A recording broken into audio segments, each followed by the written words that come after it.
Bonjour, je m'appelle Nathalie Yamp.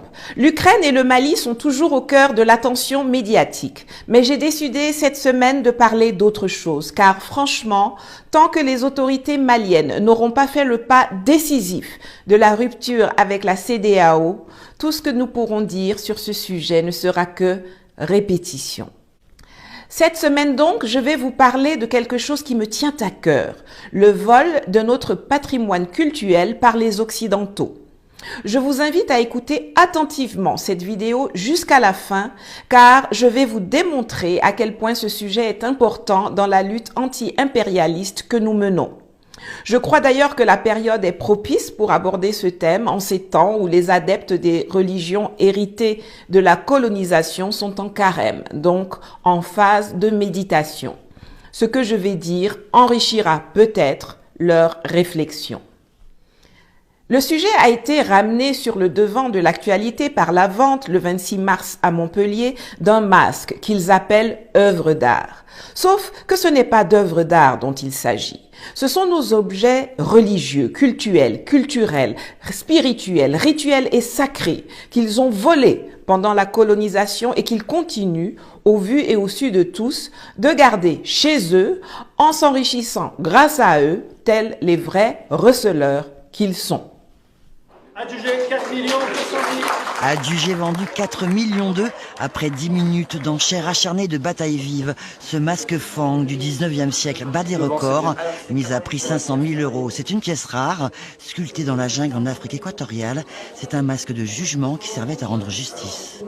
Ce type de masque est plus rare qu'un tableau de Léonard de Vinci. Nous connaissons 22 tableaux de Léonard de Vinci, de la main du maître.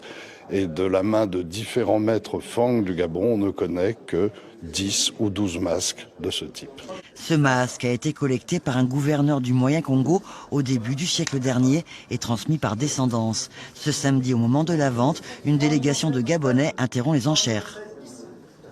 Vous êtes là en train de rigoler, je vous vois bien en train de rigoler, vous allez sortir vos chèques, alors que c'est quelque chose qui a été volé durant la colonisation. Les gens, les blancs dans la salle, qu'ils soient chargés de la vente ou assis dans le public, savent que le frère gabonais, que je félicite ici avec ses amis pour avoir fait leur part, a raison. Ils savent que ce qu'ils font est du vol et du kidnapping, mais ils s'en fichent parce qu'ils considèrent qu'ils sont supérieurs aux autres, surtout si ces autres sont noirs. Le masque dont il est question ici est celui d'une société mystique de l'ethnie Fang, ethnie que l'on trouve au Cameroun, au Gabon et en Guinée équatoriale. Ce masque est appelé le Ngil, ce qui signifie le visage du justicier. Les gardiens des mystères, organisés en 3 niveaux, les candidats à l'initiation, les compagnons du Ngil et les grands initiés, utilisaient ce masque pour débusquer et sanctionner les bandits et les sorciers. Quand le Ngil était sorti, les fauteurs de troubles étaient punis, parfois même exécutés. Quand ils sont arrivés chez nous, les colons se sont rapidement attelés à démanteler et à interdire ces sociétés secrètes qui faisaient de la concurrence aux tribunaux coutumiers qu'ils ont imposés comme appareil judiciaire et surtout à la religion chrétienne. Et c'est ainsi que les masques ont cessé d'être produits et que la dizaine qui existait a été volée par des colons qui étaient administrateurs, gouverneurs, médecins, soldats ou missionnaire. Le destin d'un masque Ngil, du masque vendu comme un esclave à Montpellier, n'est pas d'être exhibé sur un mur ou derrière une vitrine chez un particulier ou dans un musée, encore moins à l'étranger.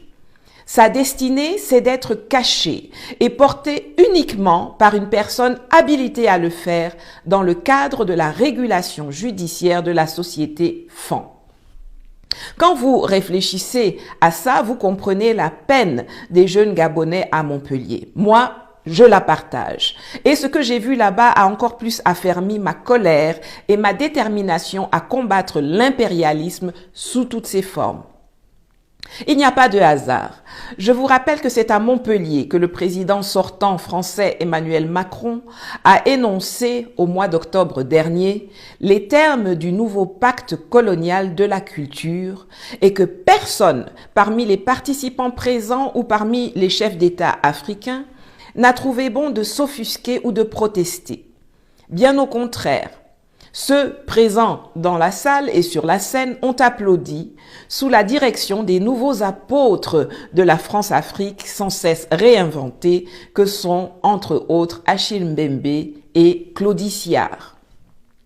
J'ai immédiatement attiré votre attention là-dessus à l'époque. Je vous remets ici le lien de la vidéo d'il y a 6 mois dans laquelle je décryptais la volonté de reconquête néocoloniale agressive formulée par Macron à Montpellier et qui contenait le chapitre de la culture. Allez la regarder à la fin de celle-ci, si ce n'est déjà fait, vous serez édifiés. Les Occidentaux sont des voyous et il n'y en a pas un pour rattraper l'autre. Regardez la France. Quand ils volent nos objets sacrés, ils s'empressent de les faire inscrire dans les collections nationales françaises. Et ils s'arrangent ensuite pour prendre des lois instaurant les principes d'inaliénabilité et d'imprescriptibilité qui rendent difficile, voire impossible, leur restitution à leurs propriétaires légitimes, sauf à faire adopter une autre loi pour les retirer du patrimoine public français auquel ils ont été frauduleusement versés. Ce comportement est contraire à celui qu'on attend d'un pays qui se prétend le plus grand chasseur de biens mal acquis au monde, vous en conviendrez. Et ne croyez pas que la France soit une exception. Ils ont tous des comportements de gangsters. Que ce soit l'Angleterre, championne en la matière, la Belgique, l'Allemagne, les Pays-Bas, ils sont pareils. Les fangs existent toujours. Le besoin de cohésion et de régulation de la justice existe toujours dans notre société. Alors, que font les masques Nguil portés par nos ancêtres à Montpellier ou chez la milliardaire française Liliane Bettencourt qui en a acheté un à 5,75 millions d'euros ou encore dans les musées européens ou américains? Qu'est-ce que le trône sacré Manduyenu du roi Bamoun fait au musée ethnologique de Berlin depuis 1908 alors qu'il y a un roi Bamoun en exercice au Cameroun? Qu'est-ce que la statue de la reine-mère Ngonso, volée par le commandant allemand Kurt Pavel lors d'une expédition punitive en 1902, fait dans le même musée alors que le peuple Nso a besoin de sa guide spirituelle à Kumbo au Cameroun? Qu'est-ce que la grande statue du dieu Gou et le plateau de divination Gedegbe font au Quai Branly alors que la culture et la religion vaudoune ainsi que la spiritualité Fa sont pratiquées au Bénin? Les objets en question n'ont pas été fabriqués pour être dans des musées ou dans des collections privées européennes. Ils ont été fabriqués pour être utilisés dans des circonstances précises en Afrique. Les attributs de chefferie et de royauté sont des artefacts d'exercice du pouvoir. Les statues destinées au culte et les masques initiatiques sont des outils du savoir pour l'apprentissage et pour la pratique par les grands initiés et aussi des instruments de dialogue avec l'autre monde en créant des liens avec nos divinités et les esprits de nos ancêtres. Même si ces objets ne reviennent pas dans leur rôle cultuel originel, ils sont des supports pour que chaque peuple puisse raconter et connaître son histoire. Pour connaître et raconter l'histoire des Fangs, aujourd'hui, je dois aller demander et payer un visa Schengen ou un visa américain qu'on me refusera 9 fois sur 10, payer un billet d'avion, payer une chambre d'hôtel, payer un ticket d'entrée au musée et après, le peuple Fang ne reçoit même pas 1 centime de tout cet argent généré par ce parcours du combattant. Et il y en a qui trouvent ça normal. Pourquoi acceptons-nous que ce soit les autres qui s'arrogent le droit de décider ce que ces objets vont devenir, lesquels peuvent revenir, dans quelles conditions ils doivent être conservés, alors qu'au départ, avant que les colons n'arrivent chez nous, ces objets avaient déjà des fonctions et des utilisations. Pourquoi? Ce sont eux qui décident ce qu'ils veulent bien nous rendre. Pardon, nous prêter. Et même quand ils le font, c'est comme pour nos terres. Ils ne les remettent pas à ceux à qui ils les ont arrachées ou à leurs descendants ou ayant droit. Ils les rendent à l'État parce que les États africains sont à leur service. Pourtant, quand les nazis et leurs collabos français ont pillé les collections des Juifs pendant la guerre, ils ne les ont pas conservées tranquillement à la fin des hostilités. On n'a pas non plus rendu cela à l'État d'Israël en disant « Tenez, c'est pour vous ». On a cherché et puis on a rétrocédé les objets volés aux propriétaires, aux familles, aux individus. 17 pays alliés, dans ce qui est présenté comme la Déclaration solennelle de Londres, ont signé le 5 janvier 1943 les fondements de l'organisation des restitutions des biens appréhendés lorsqu'ils avaient été pillés ou même vendus de manière en apparence légale. La France, complice du Troisième Reich, avait institué un ensemble de lois antisémites organisant l'arianisation et qui justifiaient donc la dépossession des Juifs. La même méthode qu'ils ont utilisée pour donner une protection légale à leurs pillages coloniaux en Afrique et en Asie. Eh bien, De Gaulle, dès la fin de la Deuxième Guerre mondiale, signe l'ordonnance 45-770 du 21 avril 1945 portant sur la nullité des actes de spoliation accomplis par l'ennemi, qui donne des définitions très précises de la spoliation, de la vente sous contrainte, qui déclare la nullité des ventes et organise les restitutions dans des délais très courts, sans procédure coûteuse. Cette ordonnance est encore en vigueur aujourd'hui et elle a permis jusqu'à récemment à des ayants droit de récupérer leurs biens. La justice française ordonne la restitution d'un tableau de maître aux descendants de son propriétaire, spolié par le régime de Vichy pendant la guerre. La cueillette de Camille Pissarro appartient depuis 22 ans à un couple d'Américains, mais avant la guerre, il faisait partie de la collection de Simon Bauer. Son petit-fils a réagi au jugement. Vous savez, moi j'ai surtout pensé à mon grand-père qui avait déposé plainte en 1945 en sortant du camp de Drancy et que la plainte a été déposée, a été classée sans suite. Ce jugement de 2018 a été définitivement confirmé par la Cour de cassation le 1er juillet 2020. Alors, pourquoi les Occidentaux refusent-ils d'adopter la même attitude, procédure et célérité avec nous? Pourquoi la rétrocession du patrimoine pillé en Afrique est-elle inenvisageable pour eux? Pourquoi n'interroge-t-on pas les tenants des cultes africains, les tribus, les clans, les communautés villageoises pour établir avec certitude la question de la propriété et l'importance de certains de ces objets? La réponse est simple. Parce qu'ils nous considèrent comme des zéros, des moins que rien, et que nous les laissons faire. C'est eux qui décident, avec leur condescendance habituelle, ce qu'ils veulent bien nous rendre, que dis-je, nous prêter, en dictant leurs conditions. Ainsi, parmi la centaine de milliers d'objets volés en Afrique, la France n'a procédé à ce jour qu'à la rétrocession à l'État sud-africain en 2002 de la dépouille de Saartjie Baartman, exhibée, exploitée, humiliée de son vivant et qui, même morte, demeura pendant 2 siècles kidnappée, disséquée, jetée en pâture, dont les organes génitaux étaient exposés dans un bocal au musée de l'Homme à Paris. Il s'agit de la Vénus Hottentote, morte en 1816. Eh bien, sa dépouille mortelle vient d'être rendue officiellement à l'Afrique du Sud après avoir passé près de 30 ans au musée de l'Homme à Paris. C'est le résultat de plusieurs années de bataille. Saartjie Baartman, mieux connue comme la Vénus Hottentote, n'avait que 27 ans quand elle est morte. C'était en 1816, après avoir été exhibée en Angleterre et en France comme une bête de foire et un objet de curiosité sexuelle. Si son corps a traversé les siècles, c'est toujours en étant exhibé, mais cette fois-ci dans un musée d'histoire naturelle de Paris. Le moulage de son corps et son squelette y sont restés exposés jusqu'en 1974. Saartjie Baartman est devenu un symbole pour le peuple sud-africain. le symbole d'un pays qui a besoin d'être confronté et de connaître son passé. À l'État sénégalais, du sabre du fondateur de l'Empire tout couleur Omar Tall, et à l'État béninois de 26 pièces parmi les milliers du trésor du roi Béhanzin pillé par l'armée française lors de la mise à sac du palais d'Abomey en 1892. Pour cela, une loi spéciale a été adoptée en 2020. Vous remarquez la perversité de la chose. Pour les Juifs, on a pris une loi générale qui permet aux tribunaux, saisis par les familles lésées, d'agir vite et autorise une rétrocession non conditionnée accélérée.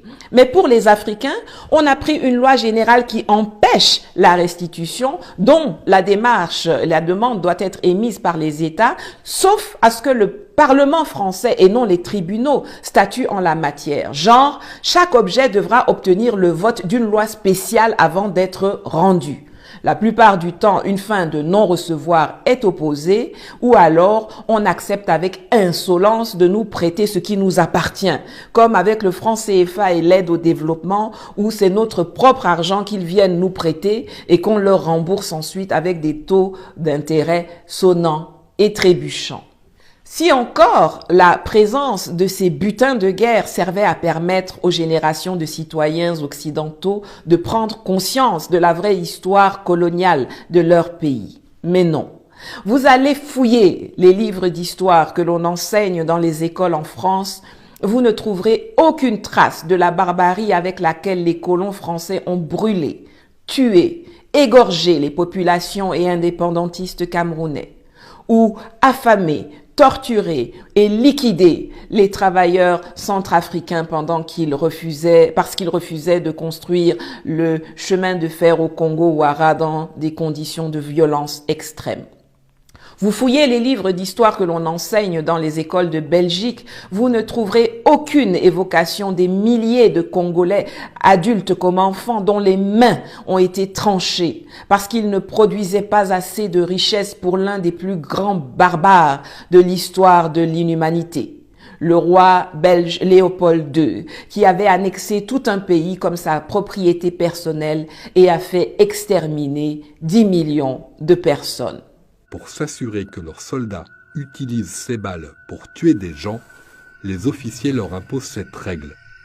Une cartouche utilisée égale une personne tuée égale une main coupée. Une main coupée pour preuve d'une balle tirée. Comme celle de Yola, cette petite fille. Des soldats voulaient prouver qu'ils avaient utilisé une balle pour tuer un ouvrier. À côté d'elle, Mola, amputée parce que les soldats avaient serré trop fort ses liens. Quant à Ipongi, des soldats l'ont amputée pour punir son village qui n'avait pas atteint son quota de caoutchouc. Vous allez fouiller les livres d'histoire que l'on enseigne dans les écoles des Pays-Bas. Vous chercherez en vain les détails des atrocités commises par les colons hollandais et les Boers en Afrique du Sud. Vous allez fouiller les livres d'histoire que l'on enseigne dans les écoles d'Allemagne.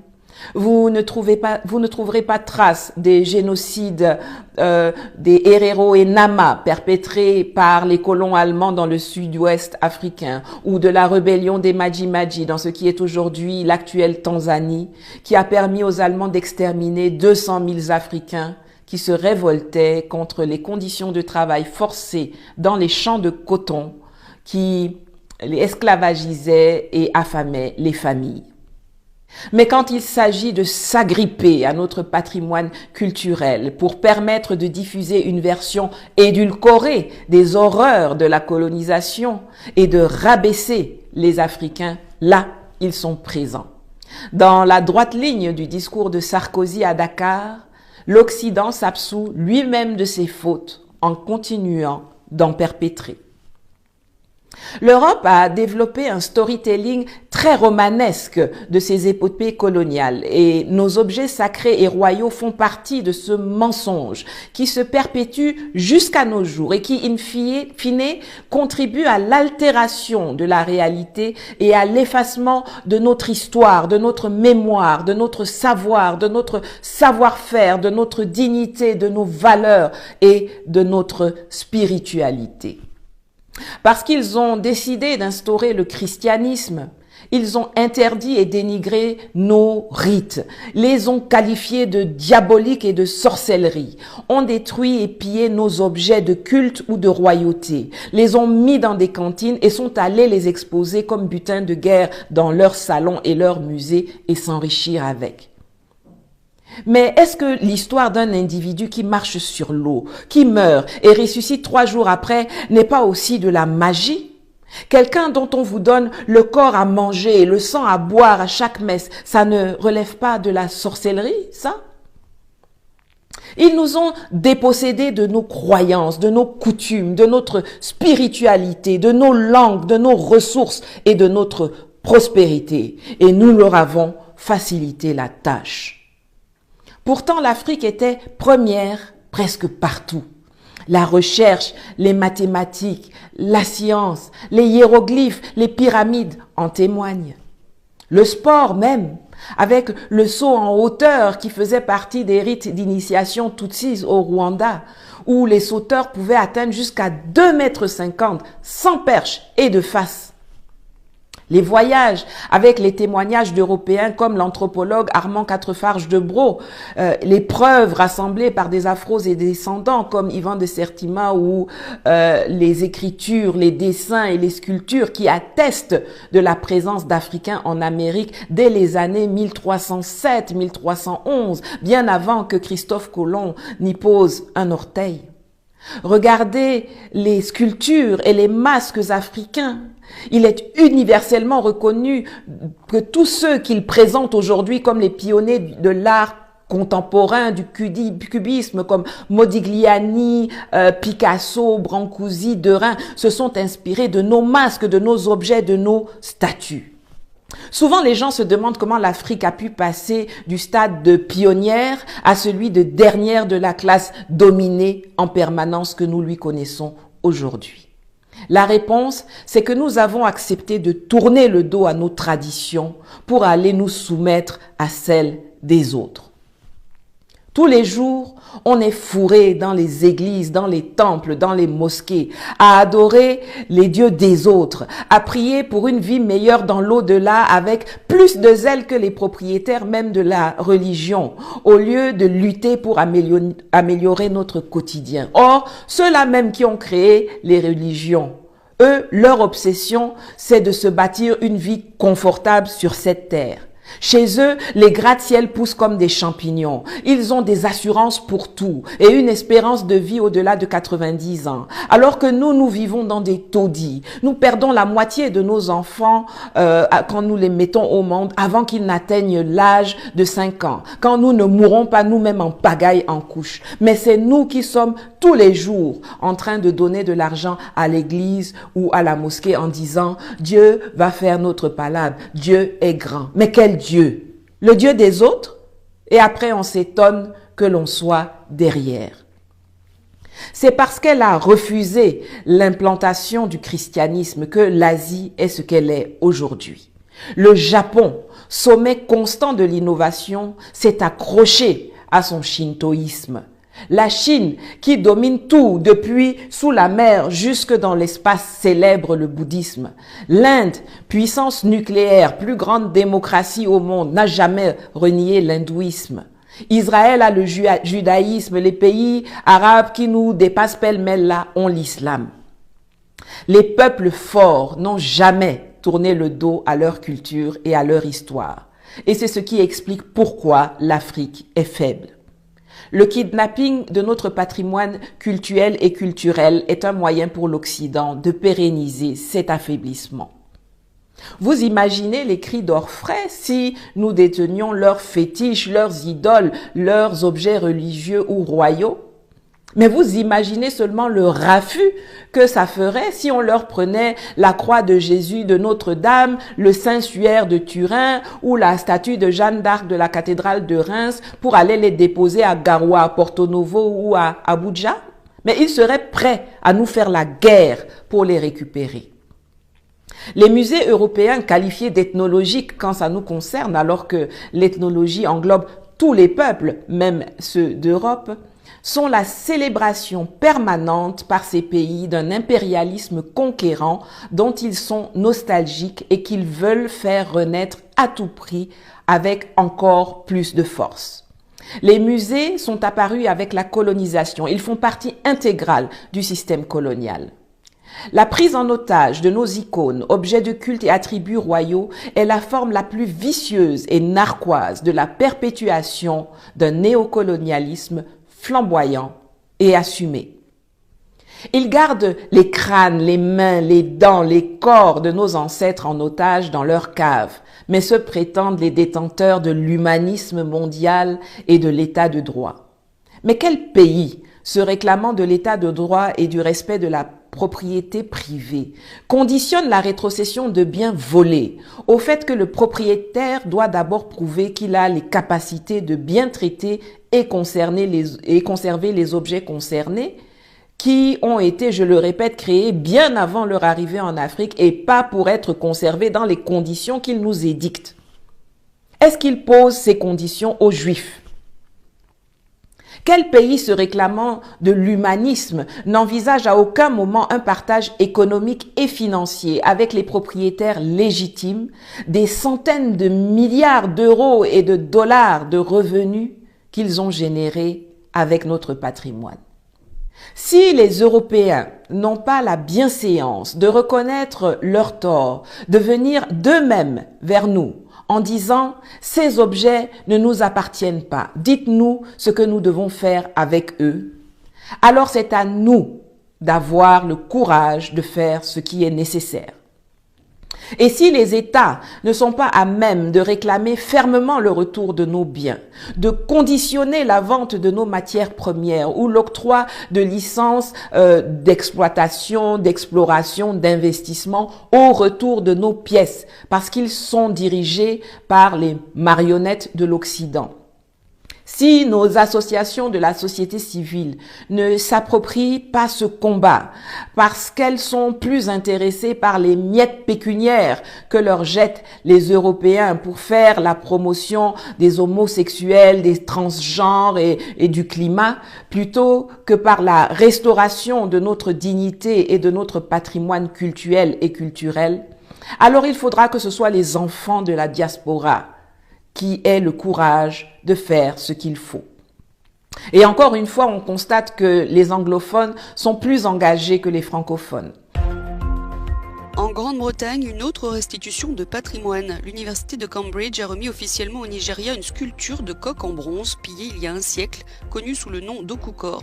C'est la première institution britannique à restituer un objet volé pendant la colonisation et c'est l'aboutissement d'une campagne menée dès 2016 par une partie des étudiants contre les symboles rappelant le passé colonial britannique. Ainsi, grâce à la pression de leurs étudiants, les universités de Cambridge au Royaume-Uni et d'Aberdeen en Écosse ont, en octobre 2021, rendu sans condition à la Cour royale du Bénin dans l'état actuel d'Edo au Nigeria, l'Okukor et le buste d'un Oba en bronze pillé par les Anglais en 1897 et que les universités avaient reçu en donation ou acquis aux enchères. Il nous faudra aller manifester massivement devant leur musée. Et si cela ne produit pas d'effet, il faudra, comme l'a fait l'activiste congolais Emery Mwazulu Diabanza, aller chercher physiquement nos biens là où ils sont. Les sortir de leurs vitrines et de leurs caves, soit pour les ramener de force chez nous, soit pour les détruire sur place, afin qu'ils puissent reposer en paix, libérés de leurs bourreaux qui prétendent les aimer plus que nous en les mettant en prison, en cage et en les vendant comme des esclaves. Il est de notre devoir de nous battre pour connaître, écrire et raconter nous-mêmes notre histoire, sans avoir à partager ces tâches sensibles avec quelqu'un d'autre, a fortiori avec nos ennemis.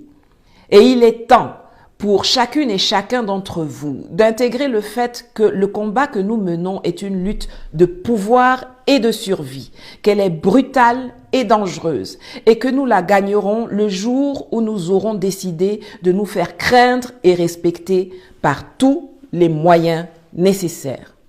Je vous remercie de m'avoir écouté jusqu'ici. J'espère que vous vous êtes abonné, que vous avez liké et partagé massivement le lien de cette vidéo dans vos réseaux sociaux et que vous allez aussi contribuer financièrement aux cagnottes PayPal et GoFundMe dont les liens sont en dessous pour me permettre de continuer à produire ce type de contenu éducatif et de faire avancer la lutte car l'argent est le nerf de la guerre. Je me réjouis de vous retrouver sur mes chaînes Facebook et YouTube pour discuter dans les commentaires. À bientôt. Hello, my name is Natalie Young. This week I'm going to speak about the theft of our cultural heritage by the West. I invite you to listen carefully to this video until the end, because I'm going to show you how important this subject is in the anti-imperialist struggle that we are leading. I believe that this is a good time to talk about this topic, as the followers of a religion inherited from colonization are fasting and therefore in a meditation phase. What I'm about to say will perhaps enrich their reflections. The subject was brought to the forefront by the sale on March 26 in Montpellier, France, of a mask which they call a work of art, except that it is not a work of art. They are our religious, cultural, spiritual, ritual, and sacred objects that they stole during colonization and that they continue to retain, enriching themselves with them, like the true receiver of looted goods that they are. The mask in question here is that of a mystical society of the Fang ethnic group that can be found in Cameroon, in Gabon, and Equatorial Guinea. This mask is called the Ngil, which means the face of the justice. The guardians of the mysteries used this mask to flush out and sanction bandits and sorcerers. When the Ngil was out, troublemakers were punished, sometimes even executed. When the colonists arrived, they quickly dismantled and banned these secret societies, which competed with the customary courts they had imposed as a judicial system, and especially with the Christian religion. And so the masks ceased to be produced, and the 10 or so that existed were stolen by settlers. The destiny of a Ngil mask, of the mask sold like a slave in Montpellier, is not to be displayed on a wall or behind a glass case in a private home or in a museum, let alone abroad. Its destiny was to be hidden and worn only by a person authorized to do so within the framework of the judicial regulation of the Fang society. Westerners are thugs, and there is not one to catch up with the other. They all have gangster behavior, whether it is England and France, champions in this field, Belgium, Germany, or the Netherlands. They are all the same. The Fang still exist. Their need for cohesion and regulation of justice still exists in our society. So what are the Ngil masks worn by our ancestors doing in Montpellier or at the home of the French billionaire Liliane Bettencourt, who bought one for 5.75 million euros, or in European or American museums? What is the sacred Manduyenu throne of the Bamoun king doing in the Berlin Ethnological Museum since 1908 when there is a Bamoun king in power in Cameroon? What is the statue of the Queen Mother Ngonso, stolen by the German commander Kurt Pavel during a punitive expedition in 1902, doing in the same museum when the Sow people need their spiritual guide in Kumbo, Cameroon? What are the large statue of the Goo god and the Gedegbe divination tray doing in Paris when the Vodun culture and religion as well as the Fa spirituality are practiced in Benin? The objects in question were not made to be in museum or in private European collections. They were made to be used in specific circumstances in Africa. The attributes of chieftaincy and kingship are artifacts of power. Statues for worship and initiation masks are tools of knowledge and also instruments of dialogue with the other world, creating links with our deities, our gods, and the spirits of our ancestors. And even if these objects do not return to their original cultic role, they are essential so that each people can tell and know their history. To know and tell the history of the Fang, today I have to ask for and pay for a Schengen visa or an American visa that they will refuse 9 times out of 10. I have to pay for a plane ticket. I have to pay for a hotel room. I have to pay for a ticket to the museum. And after all that, the Fang people don't even receive 1 cent of the money generated by all this. And some find this normal.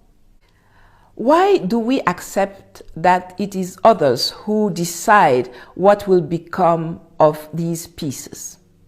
Which ones can be returned? Under what conditions they must be preserved? When in the beginning, before the colonists arrived here, these objects already had functions and uses. Why? Yet, when the Nazis and their French collaborators plundered the collections of the Jews during the war, they did not keep them quietly at the end of the hostilities, nor did they return them to the state of Israel saying, "Here, this is for you." The stolen objects were sold and returned to the owners, to the families, to the individuals. On January 5, 1943, 17 Allied countries in what is presented as the London Solemn Declaration signed the foundation for the organization of the restitution of property that had been looted or even sold in a seemingly legal manner.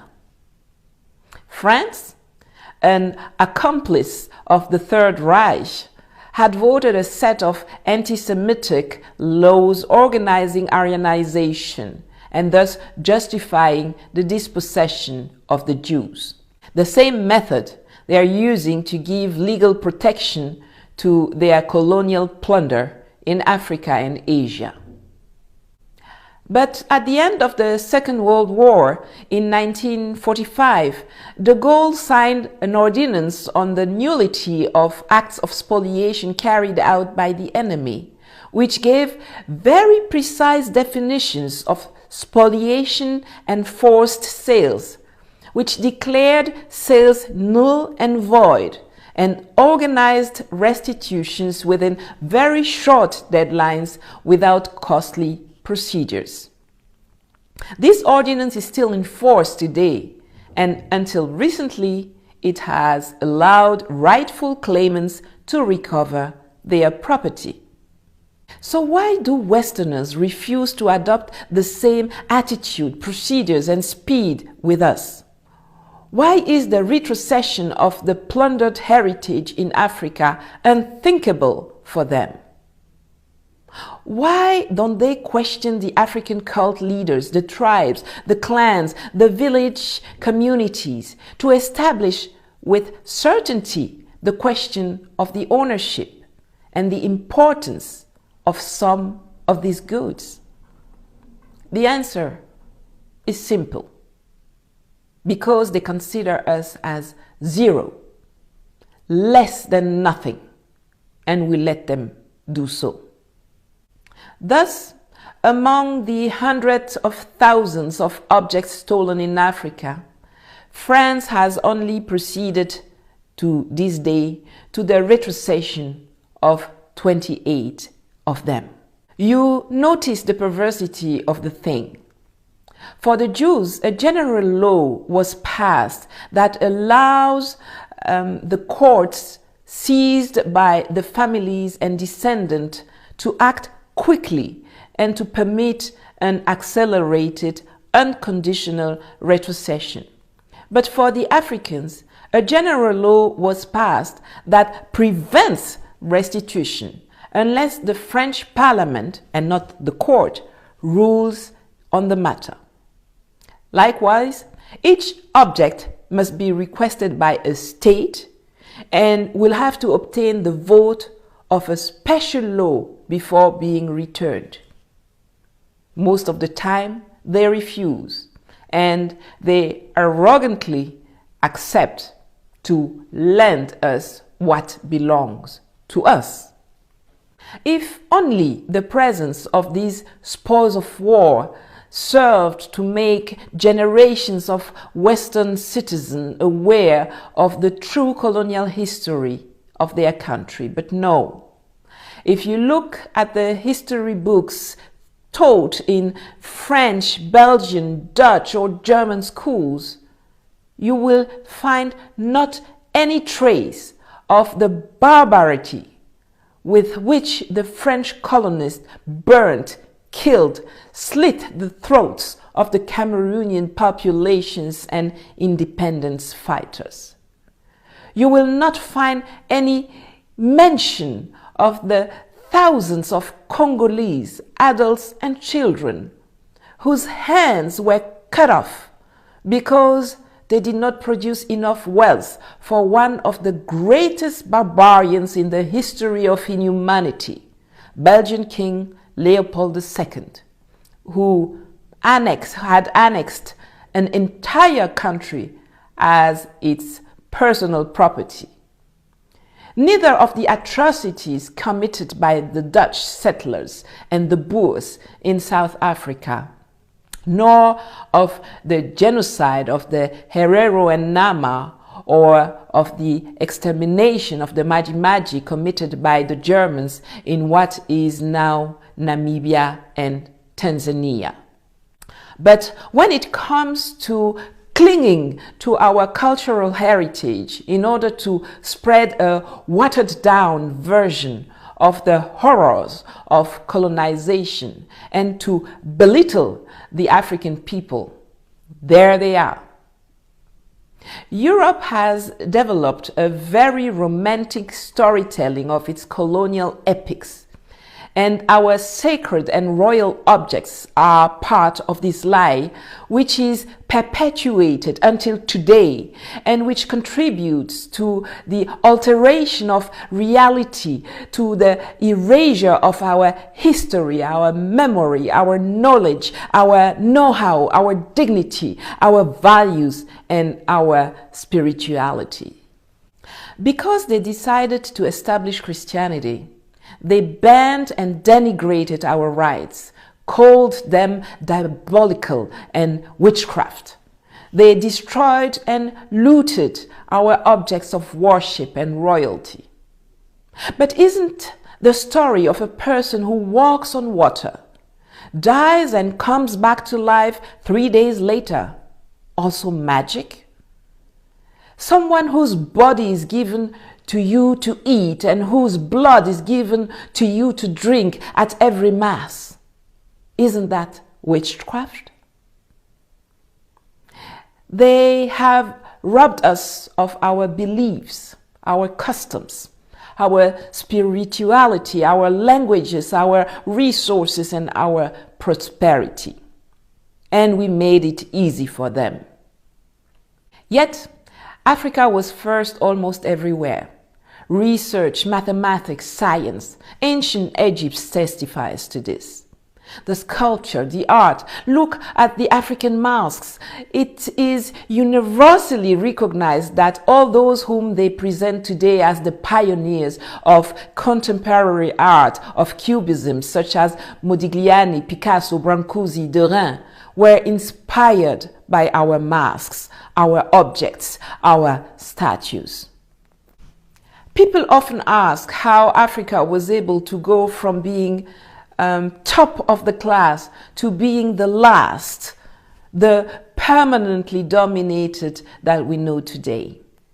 The answer is that we have accepted to turn our backs on our tradition and to submit to those of others.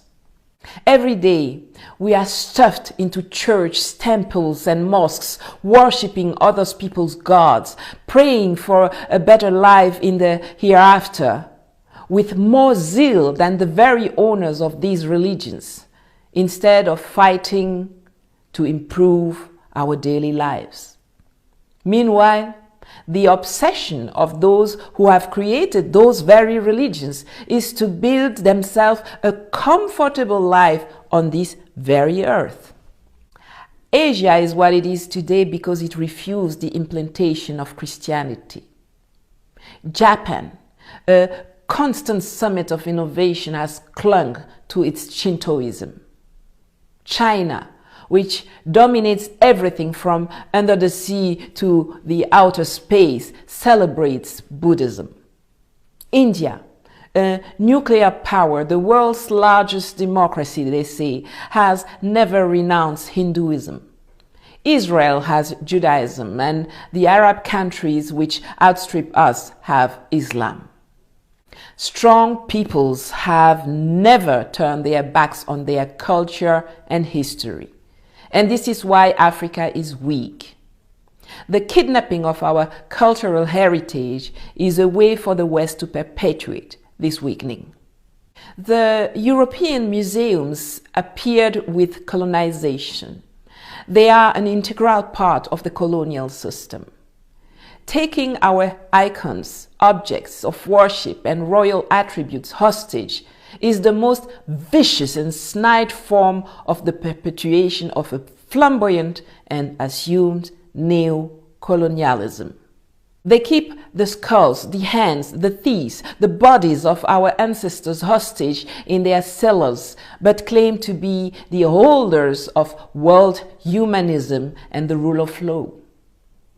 But which country, claiming to be the holder of the rule of law and the respect of private property, conditions the retrocession of stolen goods to the fact that the owner must first prove that he has the capacity to treat and preserve his belongings?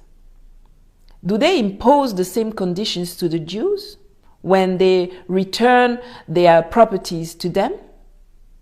Of course not. Which country claiming to be humanist does not consider at any time an economic and financial sharing with the legitimate owners of the hundreds of billions of euros and dollars of income that they have generated with our heritage? If the Europeans do not have the decency to acknowledge their wrongs, to come to us themselves and say, look, these objects do not belong to us, tell us what to do with them, then it is up to us to have the courage to do what is necessary.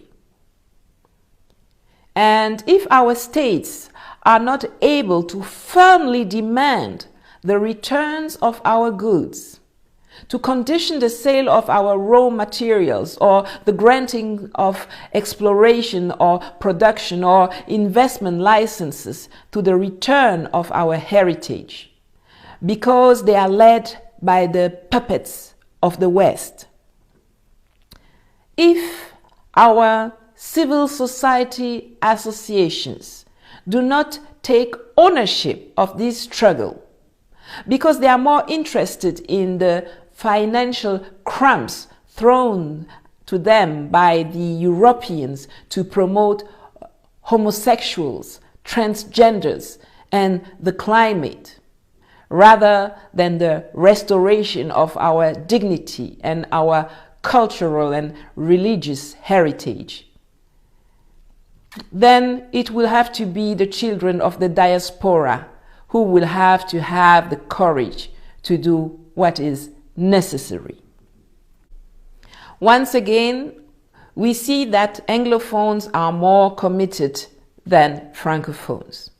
For example, thanks to the pressure from their students, the University of Cambridge in the UK and Aberdeen in Scotland in October 2021 unconditionally returned to the Royal Court of Benin in what is now Edo State, Nigeria, the Okokor and the bronze bust of Noba that had been looted by the British in 1897 and that the universities had received as a donation and acquired at auction. We will have to massively protest in front of their museums and during their auctions. And if that doesn't help, we will have to take our belongings out of their showcases and cellars, either to bring them back home or to destroy them on the spot, so that they can eventually rest in peace, free from their executioners who pretend to love them more than us, by pulling them in prison, in cages, or by selling them like slaves. It is our duty to fight, to learn, to write, and to tell our own history without having to share these sensitive tasks with anyone else, let alone with our enemies. And it is for each and every one of us to understand that we are in a struggle for power and survival, that it is brutal and dangerous, and that we will win it the day we decide to make ourselves feared and respected by any means necessary. Thank you for listening to me so far. I hope you have subscribed, liked, and shared the link of this video massively on your social networks, and that you will also contribute financially to the PayPal and GoFundMe funds linked below to allow me to continue to produce this kind of educational content. I look forward to seeing you on my Facebook and YouTube channels to discuss in the comments. Thank you very much and see you soon.